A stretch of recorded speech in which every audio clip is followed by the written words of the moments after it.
The evening of the company party seemed to be just another obligatory social event, a formality that I faced with a forced smile.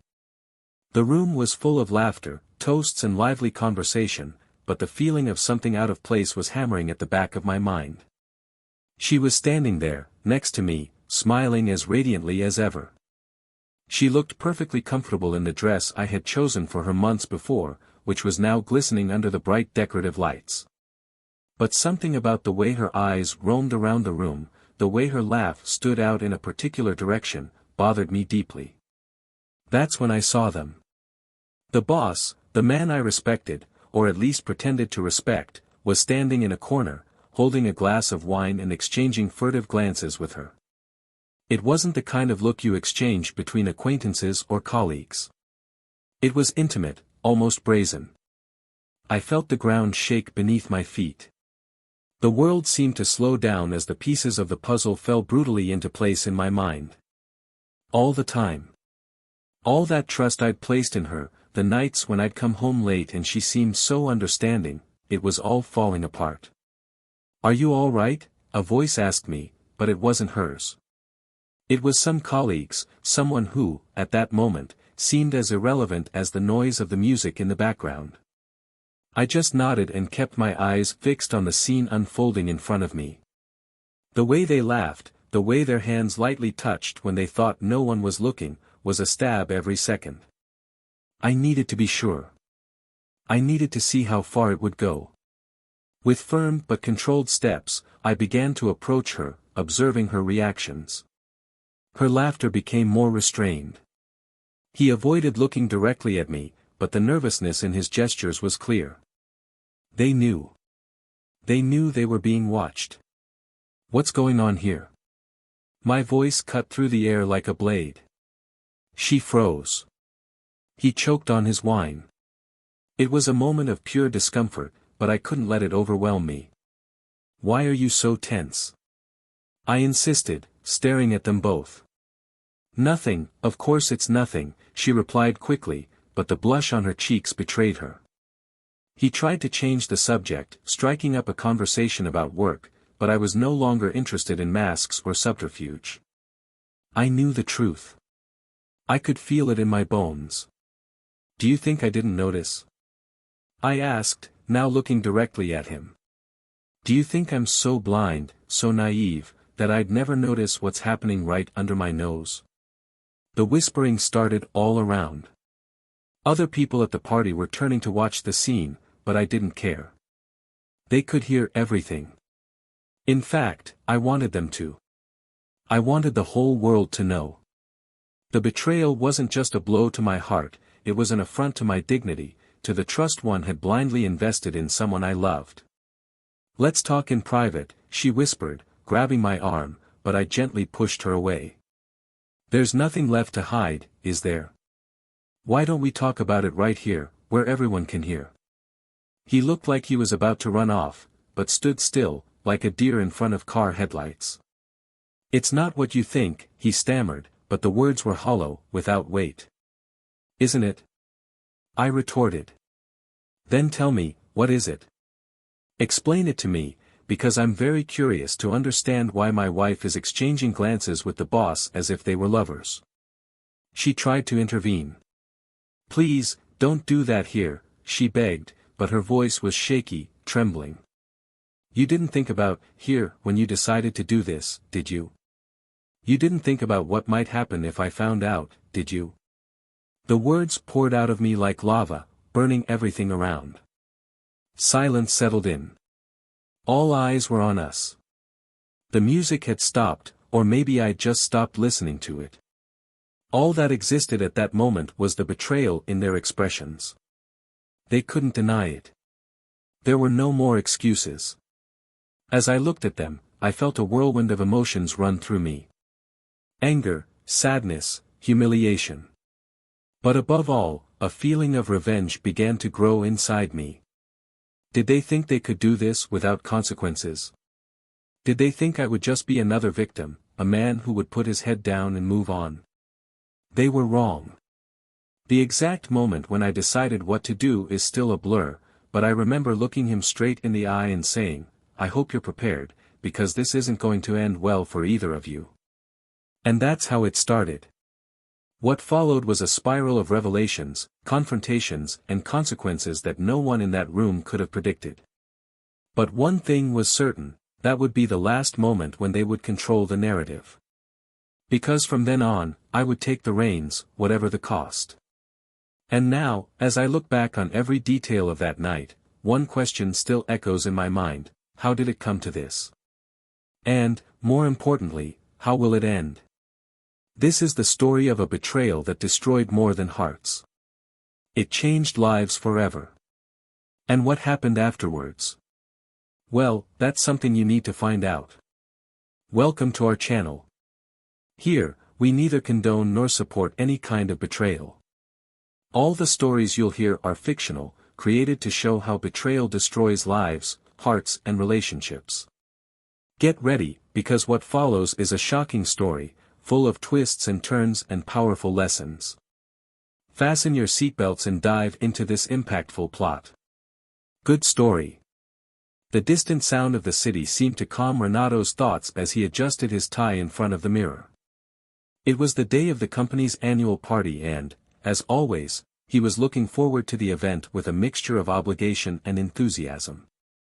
For him, it was yet another opportunity to reinforce professional connections and to make sure that he was fulfilling his role as a present husband, bringing along his wife, Clara, a woman whose elegance always drew attention wherever she went.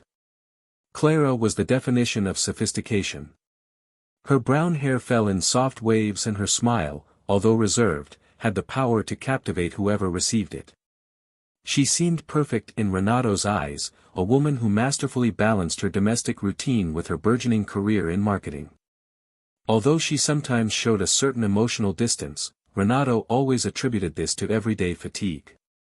In recent months, however, something seemed different. Clara seemed more attentive to detail, more dedicated to herself. She had started going to the beauty salon more often and choosing clothes that highlighted her beauty in a subtle but striking way. For Renato, this was a pleasant surprise, a reflection that the marriage of more than 10 years was perhaps gaining a new spark. "Ready?" asked Renato when he saw her appear in the living room, impeccable in a wine dress that hugged her body with discretion and elegance. Clara smiled slightly and nodded. "You look very elegant today, love. I think we're going to be the envy of the world." He laughed, pulling her into a quick kiss before they left the house. The drive to the event was filled with light conversation. Renato felt grateful for these simple moments. Clara, on the other hand, seemed a little distracted, looking out of the window as if searching for something in the night lights. When they arrived, they were greeted by the glow of a luxurious hall. Refined decorations, live music and the murmur of conversations created an atmosphere of celebration. Renato, as a dedicated manager, was widely known and respected, which meant that many came to greet him right at the entrance. "Is this the famous Renato you hear so much about?" said Gustavo, the head of the company, approaching with a confident smile. He was a man of striking presence, charming and persuasive. His ability to lead and captivate made him almost irresistible, both in the professional environment and outside it. Renato felt honored by the approach, while Clara maintained a cordial posture. "Nice to finally meet you, Gustavo." "This is my wife, Clara," said Renato, proudly. Clara offered a firm handshake, following the rhythm of the conversation with grace. The hours passed with the atmosphere becoming increasingly lively.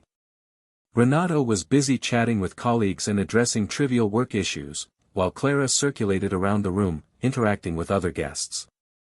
She had a way of standing out from the crowd, attracting glances effortlessly. Gustavo, for his part, seemed to move with the same magnetism. He chatted to different groups, but always seemed to return to Clara. Renato noticed this from afar, but dismissed it as a coincidence. After all, Gustavo was known for his ability to create connections with everyone. Why should it be any different with Clara? As the event went on, Renato's mind wandered. He remembered how it all began for him and Clara. The two had met at a chance meeting sponsored by mutual friends. From the first moment, Clara had stood out, not just because of her beauty, but because of the way she seemed to dominate the room with her calm presence. She had attracted him in a way that no other woman had done before. And over the years, even with the challenges and routine that came with marriage, he had never stopped loving her deeply. Even so, he couldn't deny that he felt, from time to time, a slight disconnect between them. It wasn't something obvious, but little moments when Clara seemed to be somewhere else, far away from him, even though she was physically close. But he didn't want to be one of those paranoid husbands. He trusted her. He always had. "Renato, you're very pensive," said Clara, interrupting his thoughts by sitting down next to him, holding a glass of wine. "Just thinking how lucky I am to be here with you," he replied, smiling. Clara smiled back, but he noticed a slight hesitation.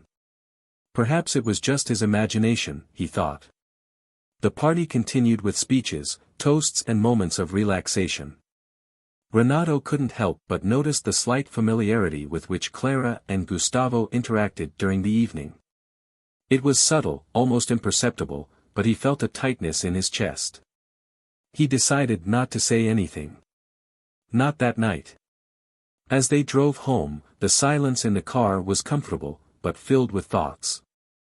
Renato looked at Clara from time to time, admiring her, but unable to ignore the slight discomfort that settled inside him. When they arrived, she said she was tired and went straight to her room, leaving Renato alone in the living room, lost in his thoughts. He looked at the glass of wine he was still holding and thought about how fragile life was. A marriage, no matter how solid it seemed, was built on small acts of trust and love. He wondered if he was doing enough, if he was being the husband Clara deserved. On the other side of the house, Clara sat on the bed, staring into the void. Her thoughts were a whirlwind and her heart seemed to be beating faster than usual. What was happening inside her was something she herself couldn't explain. She loved Renato, or so she had always believed. But why, then, did she feel so confused, so divided? The clock struck midnight when Renato entered the room. He found Clara already asleep, or at least pretending to be. He sighed and lay down next to her, but sleep was slow in coming. That night, both Renato and Clara were immersed in their own doubts and uncertainties, each fighting against a silence that seemed to grow between them. And so, as night fell and the city fell silent, the threads of Renato and Clara's lives began to intertwine in ways that neither of them could have foreseen. Renato had woken up that morning with a strange feeling, as if a shadow was hanging over him. It wasn't unusual for him to feel restless, but that day, the restlessness seemed more intense. Clara was already on her feet, the light from the bathroom partially illuminating the room as she prepared to leave. He watched her silhouette for a few seconds before asking, "Anything special at work today?" Clara looked at him through the mirror, adjusting a simple but elegant necklace. "Nothing much, just another meeting with the team. Maybe I'll be a bit late." He nodded, trying to ignore the annoyance those words brought. Clara had been working more in recent weeks, claiming that the pressure at the agency was growing. Renato understood, he himself knew the weight of professional responsibilities. However, something in her tone, in the way her eyes avoided his, made him uneasy. The next few days went by in a routine that, although apparently normal, brought little signs that Renato couldn't ignore. Clara was more reserved, her cell phone always at hand, with notifications that she quickly checked before blocking it. He noticed that she had started wearing different perfumes, and her departure and arrival times seemed increasingly imprecise. Renato tried to dispel his doubts, attributing everything to his imagination. After all, trust was the foundation of any marriage, and he believed he had built it with Clara over the years. However, the doubts continued, popping up at unexpected moments, like a persistent whisper in his mind. One Friday evening, while Clara was saying she was going on a date with her friends, Renato decided to seek distraction. He called an old friend, Samuel, and they agreed to have a beer. During the conversation in the bar, Renato couldn't help talking about the changes he was noticing. "Do you think I'm exaggerating?" he asked, spinning the bottle between his hands. Samuel shrugged. I don't know, man. Sometimes you're just paranoid. But if it's bothering you, maybe you should talk to her. There's no point in dwelling on these things. Renato agreed, but felt that this wasn't the time. He wanted more proof, something concrete to justify his concerns. The idea of confronting Clara without being sure seemed unfair, both to her and to himself. A few days later, when he opened his laptop to send an email, Renato found a wedding anniversary reminder that he himself had set up months before. It was only 3 weeks away.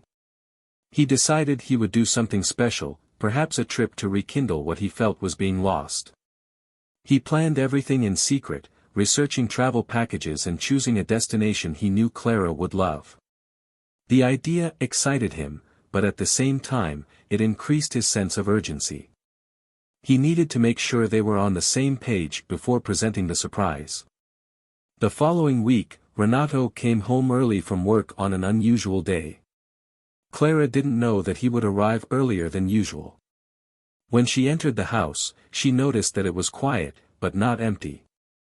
Clara's keys were on the table, indicating that she was also at home. He went upstairs, calling for her. Clara? Are you here? No answer. He walked down the corridor and stopped in front of the bedroom door. It was ajar. When he pushed it slowly, he saw her cell phone on the bed, the screen still on. A message had just arrived. Curiosity overcame him and he picked up the device. What he read made his heart race. Looking forward to seeing you tomorrow. I hope he doesn't suspect anything. Renato felt as if the ground had disappeared. He held the phone for a moment, trying to process what it meant. The sender's name was just G, but he didn't need much to connect the dots. The boss. The frequent conversations during the company party, the way Gustavo always seemed to be around Clara. Before he could think of what to do, he heard the sound of the bathroom door opening. Clara appeared, surprised to see him there, but tried to disguise it. You're home early. Why? Renato held his cell phone in his hand, but decided not to say anything. Not at that moment. He just smiled, trying to hide the storm brewing inside him. I decided to take the afternoon off to rest. I thought we could have dinner together. Clara seemed relieved by the answer and agreed, but Renato noticed the furtive glance she cast at the cell phone on the bed.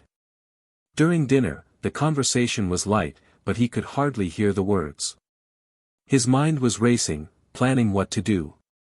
He knew he needed more than a message. He needed the whole truth. Over the next few days, Renato began to gather information. He noticed Clara's schedule, observed how she always seemed to make excuses to go out at night. It was on one of these nights that he decided to follow her. He felt ridiculous, but his need for answers was greater than any pride he still had. He saw her park in front of a discreet hotel in the city center. He watched as she walked in, looking around as if to make sure no one was following her. Renato waited in the car, his heart beating uncontrollably. He almost went in to confront her, but decided he needed to think coldly. Later that night, Clara returned home, acting as if nothing had happened. Renato watched her sleep, fighting the urge to shout out all the questions that tormented him. A few days later, the company party arrived. Renato didn't want to go, but he knew he had to. He needed a moment to confront them, a moment when the truth would become inescapable. As he walked through the hall, he saw Clara and Gustavo talking again. Gustavo's smile was relaxed, confident. He didn't seem to suspect anything. Clara, however, was restless, her eyes roaming around the room. Renato moved closer, feeling the weight of each step. The surrounding sound seemed to disappear as he got closer. When he finally stopped in front of them, Clara's face turned pale. Gustavo tried to keep his composure, but the glint in his eyes betrayed his nervousness. What a coincidence to find you two together, said Renato, his voice laced with irony.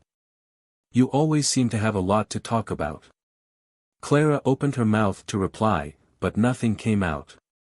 Gustavo tried to keep control, but his words sounded empty.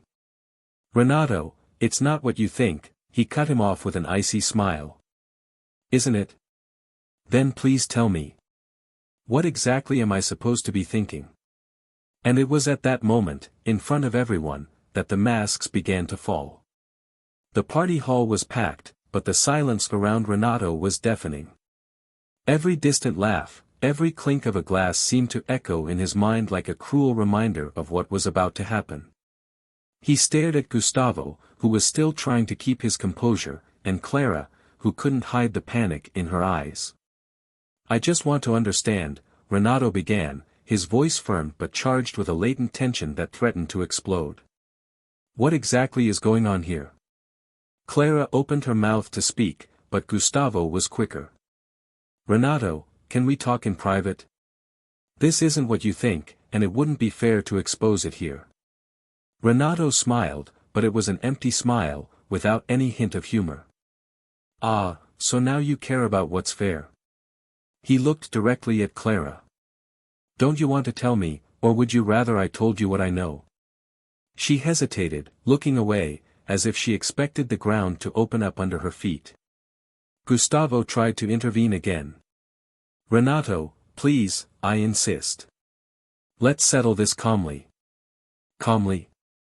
Renato finally raised his voice, attracting curious looks from the other guests.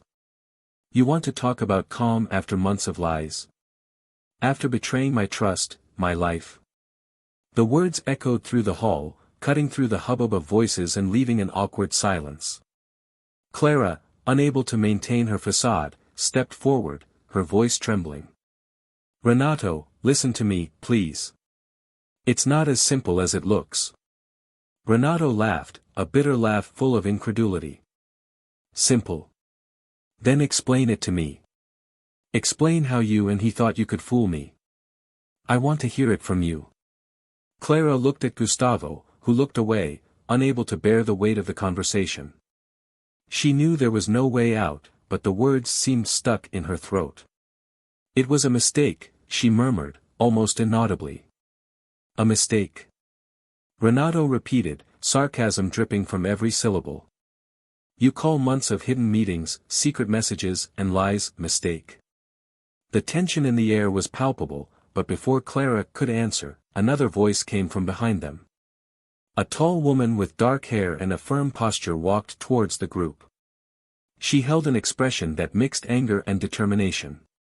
Gustavo, said the woman, her tone laced with contempt. Did you really think this would stay hidden forever? All eyes turned to her. Renato recognized the woman from the company photos. It was Isabella, Gustavo's wife. The shock on Clara's face was immediate, but it was Gustavo who went completely blank. Isabella, he began, his voice breaking. I didn't want you to find out like that. You didn't want me to find out, or you didn't want anyone to find out. She crossed her arms, looking directly at Clara. What about you? Do you think you're special? Do you think you're the first? Clara choked, her face red with embarrassment. I didn't know. Isabella laughed, cold and merciless. He's been doing it for years. You're just another one. Just as I was just one more before he convinced me to marry him. Renato watched everything in silence, each word piercing his mind like a knife. He felt anger, shame and a sense of humiliation that seemed impossible to bear. But something in the way Isabella looked at Gustavo caught his attention. It wasn't just contempt. There was something else there, something she hadn't yet said. Do you really want to continue with this, Gustavo? Isabella pressed, her tone defiant. Or would you rather I told you everything now? Isabella, no. Gustavo took a step forward, his hands raised as if trying to avert imminent disaster. Everything what? Renato asked, his voice cutting through the silence. If there's anything else, I think we'd all like to know. Isabella stared at him, her eyes shining with a mixture of compassion and bitterness. You deserve to know, she said, before turning to Gustavo again.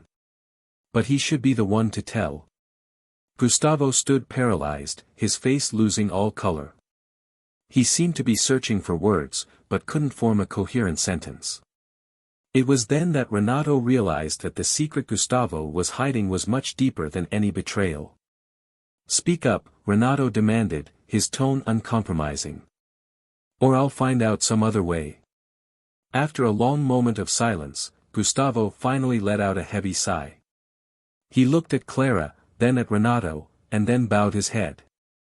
"Renato," he began, his voice low and broken. "I didn't want you to find out like this, but Clara and I weren't just involved. This all started for a very specific reason." Renato frowned, trying to understand where this was going. "What reason?" Gustavo hesitated, but Isabella lost patience. "I'll tell you," she snapped.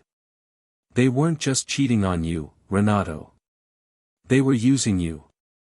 The impact of the words knocked the air out of Renato's lungs. "Using? What do you mean?"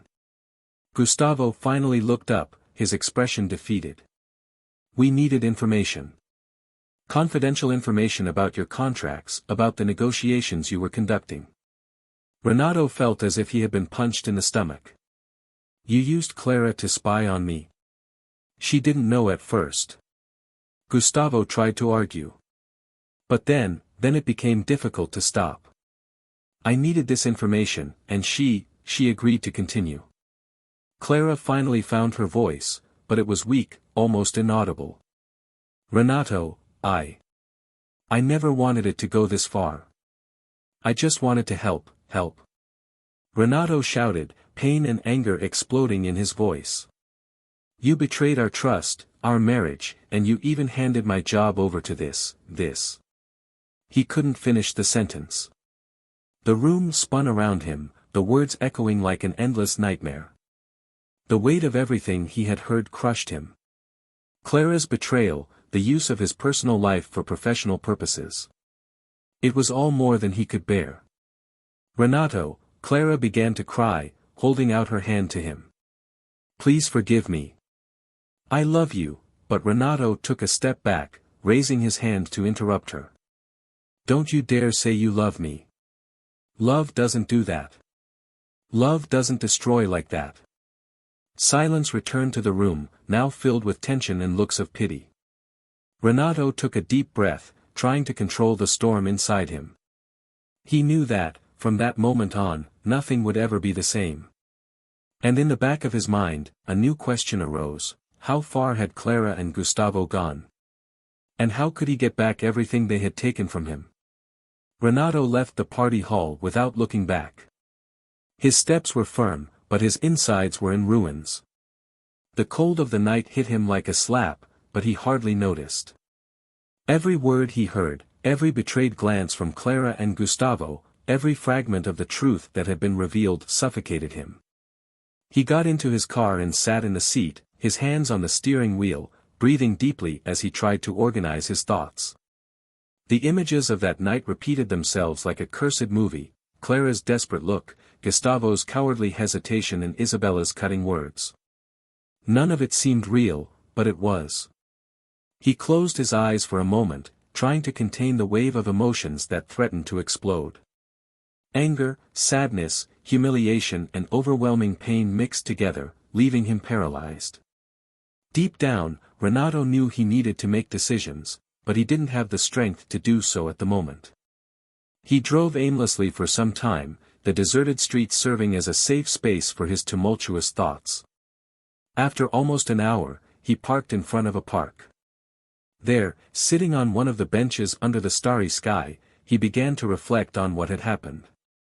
Clara's betrayal wasn't just infidelity, it was a double whammy.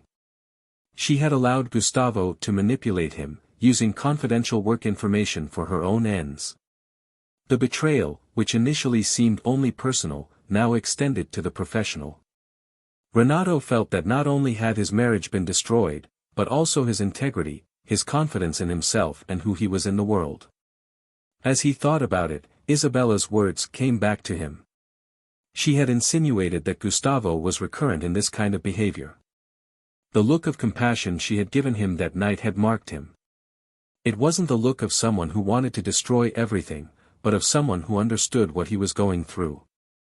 Renato pulled his cell phone out of his pocket.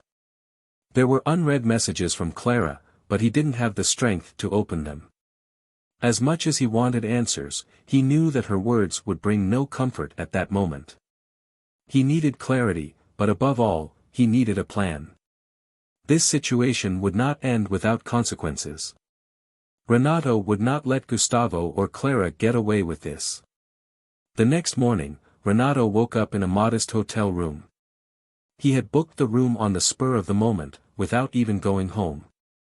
He didn't want to face the emptiness of the bed next to which Clara probably wouldn't be. As he stared at the ceiling, he remembered the message Isabella had sent him at dawn: "If you need to talk, I'm here. We deserve justice." Her words intrigued him. Perhaps she knew more than she had revealed at the party. Determined, Renato replied to the message. They arranged to meet in a discreet café in the afternoon of the same day. He arrived before the agreed time, nervous but determined. When Isabella walked in, there was something different about her. She seemed calmer than the night before, but her gaze was firm. "Thank you for coming," she began, taking a seat opposite him. "I know this isn't easy." "I needed to hear more," Renato replied, straightforwardly. "You said that Gustavo has been doing this for years. What exactly did you mean?" She sighed, taking a sip of her coffee before answering. "Gustavo is a manipulator. Ever since we got married, he's always found ways to take advantage of the people around him. At first, it was with little tricks at work, but over time he's become bolder. He uses relationships as tools to achieve what he wants. That's how he won me over, and that's how he convinced Clara." Renato felt a tightness in his chest. "Do you think Clara was used?" "Yes and no," Isabella replied, looking straight into his eyes. "She knew what she was doing, Renato. But Gustavo is skilled at making people believe that they have no choice, that they are stuck with him. And, from what I've seen, Clara isn't the first." Renato was silent for a moment, processing Isabella's words. He wanted to hate Clara, but something in Isabella's words sparked a new internal conflict. Was it possible that Clara, despite everything, was also a victim? "Why are you still with him?" Renato asked, finally breaking the silence. Isabella laughed, but it was a bitter laugh. "I should have left years ago, but there was always something stopping me. First, it was his promises. Then it was the business we built together. Now, it's the simple fact that if I leave, he'll destroy me financially. But something changed last night. Seeing your pain, made me realize that I can't go on with this any longer." "So, what are you going to do?" Renato asked, feeling a pang of curiosity, but also admiration for the woman who seemed so determined. "I'm going to expose Gustavo," she said, her voice firm. "I'm going to reveal everything he's done, both at work and in his personal life. And I want you to be with me on this." Renato hesitated. The idea of exposing Gustavo was tempting, but he knew it would have repercussions. He would lose Clara for good, and any chance of reconciliation would be impossible. But at the same time, he knew he needed justice. Not just for himself, but for everyone who had been wronged by Gustavo. "I'm in," he said at last, feeling a new sense of purpose emerge amid the pain. As the days passed, Renato began to gather evidence. He scoured old emails, text messages and work documents that could incriminate Gustavo. At the same time, Isabella did the same, looking for any evidence she could use against her husband. The two met several times, creating a detailed plan to expose Gustavo at a strategic moment. During this period, Renato had to deal with Clara. She tried several times to talk to him, but he kept his distance, refusing to give in to her guilt or her tears.